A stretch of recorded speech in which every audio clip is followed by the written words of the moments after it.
Nagbabalik si Oscar Oida. Puspusan ang paghahanda rito sa Batasan Pambansa. Ang entrada nga, magdamagang ginawa para matiyak na aabot sa kauna-unahang zona ni Pinoy.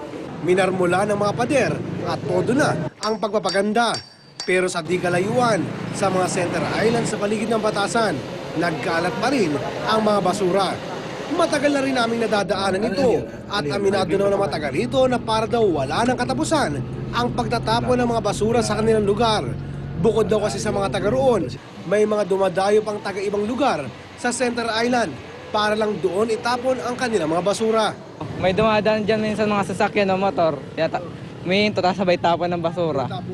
Ang kahilingan tuloy ng mga taga roon, sana raw madamay ang kanilang lugar sa ginagawang pagpapaganda sa Batasan.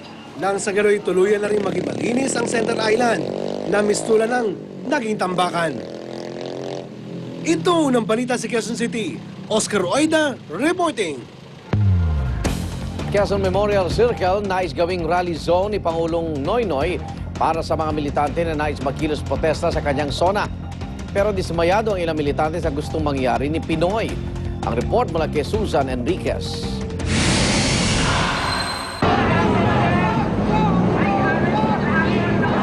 Sana ang mga ralistang taon-taon na lang ay nagrarally sa zona sa pangako ni Pangulong Noynoy Aquino na direkta niyang pakikinggan ang taong bayan. Pero sa kauna-unahang State of the Nation address ni Pinoy sa Lunes, off-limits pa rin ang mga militante sa Batasan.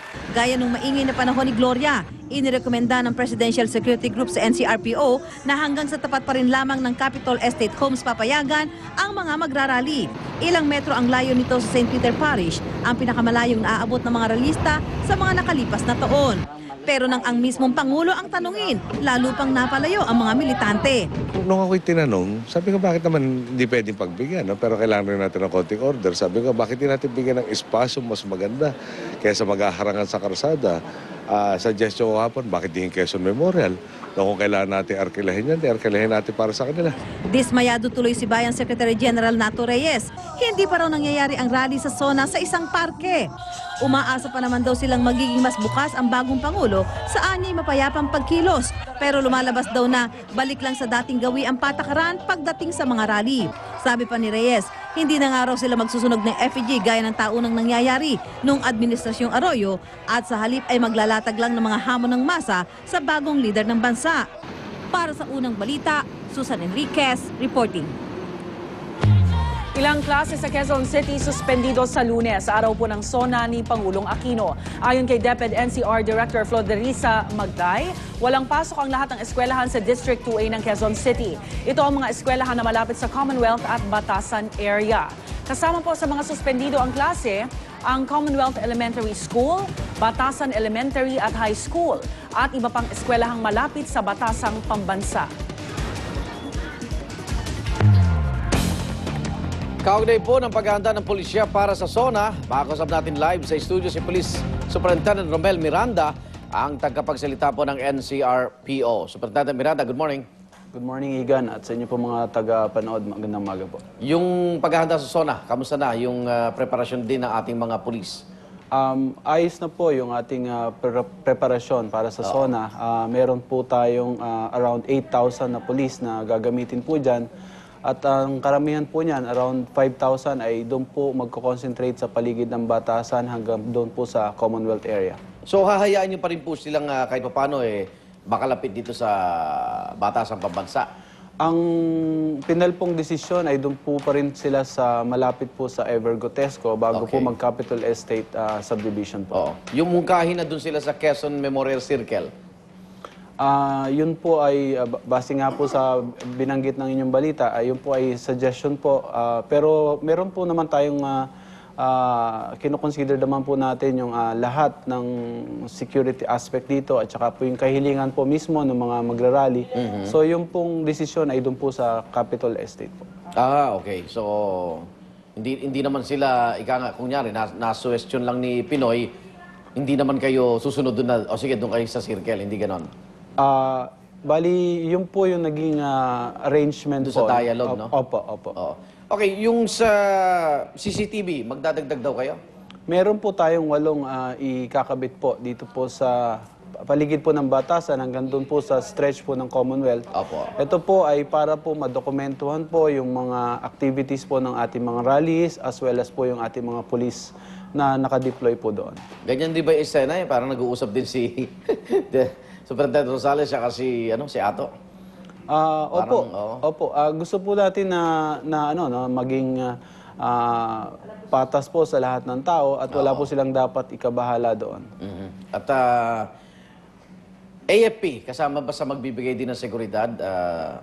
Meron po. Meron po tayong augmentation na manggagaling po sa NCRCOM ng Armed Forces of the Philippines. At yun po ay CDM lamang po. Okay, doon sa mga nanonood na militante, mga magrarally sa Lunes, so anong mensahe ng PNP natin? Katulad po ng mga apila po ng mga residente ng mga subdivisions and villages po na maaapektuhan po ng rally, iwasan po natin yung mag-vandalize, iwasan po natin yung mag-iwan ng maraming kalat, kung saan po tayo dapat, kung saan lang po yung hangganan ng ating pong napag-usapan, doon po lamang tayo. Okay, kamusta yung training ng PNP kaugnay ng human rights, Superintendent?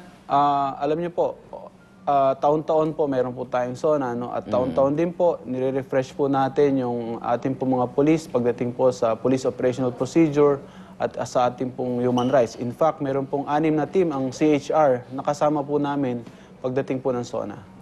Okay, maraming salamat, Police Superintendent Romel Miranda, tagapagsalita po ng PNP NCRPO. Maraming salamat po.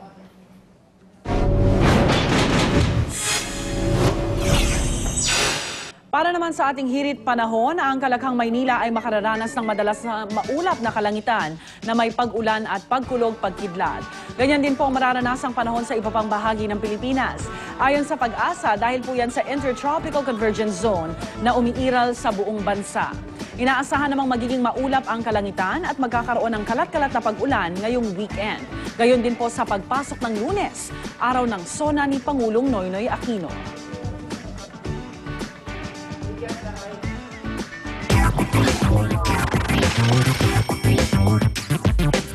Oras na para sa unang chika. Narito si Luan D. Luan. Thanks, Igan. Ex-girlfriend ni Mel Gibson na si Oksana Grigorieva iniimbestigahan para sa attempted extortion. Ayon sa mga abogado ng actor-director, tinangkang pagkakitaan ng Russian singer si Mel. Bagay na itinanggi naman ng kampo ni Oksana. Ayon sa kampo ni Oksana, wala naman daw kasing mailalabas ang kampo ng aktor na evidence against her. Tumanggi ang Los Angeles Sheriff's Department na idetalye pa ang kaso. Pinaglalabanan din ang kampo ang custody ng kanilang 8-month-old daughter. Mamaya, Christina Applegate magiging mommy na. Abangan niyo po yung detalye niya sa pagbabalik ng unang chika. Pagsabog ng isang car bomb sa malapit sa isang mosque sa Iraq, 15 patay. At isang trainer sa Amerika inatake ng elepante. Huwag pa uli, tutok lang sa unang balita.